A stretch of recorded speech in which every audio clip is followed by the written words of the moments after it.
Now at this point, heading into the open, the market is trading at a short-term inflection point where there is potential for larger time frame buyers to be active. So heading into the open, we have initial support at 33.75 to 37.75, and that is a spot where larger time frame buyers can be active. So far, buyers have been defending that zone in the overnight session, and now if we can hold above the initial support zone, there would be potential to go back up into pre-market resistance at 34.50 to 56.5, and a breakout above that zone would serve as a short-term signal of strength, which can lead to a test of the 34.63 quarter to 67 quarter area, and then we have the initial resistance zone at 34.72 to 76, where sellers can be active on first test. On the downside, this initial support area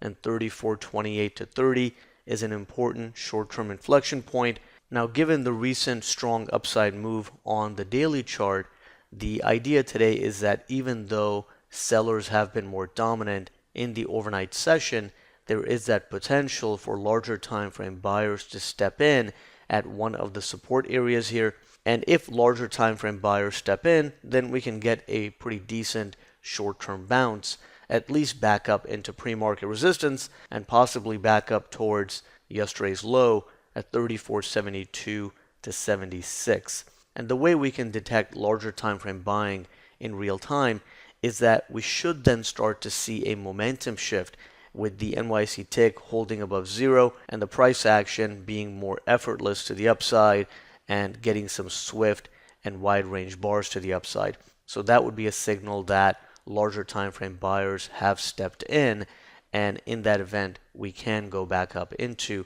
34.72 to 76. Now, because the short term and the intermediate term bias are against each other, this can create a situation where the short term bounces still end up attracting sellers anytime the market ends up overextending to the upside, and especially when it's hitting a better area of resistance like 34.72 to 76. So there can still be those sell side responses as well. But today the market is testing a larger time frame inflection point, and if buyers are going to maintain the recent larger time frame upswing on the daily chart, then today's the day that they need to defend. Now, if in real time we are continuing to see broad market weakness and big downside momentum, and the market puts in a breakdown below initial support and 34.28, then the intraday bias would be bearish until the market can find those larger time frame buyers. But if we notice a momentum shift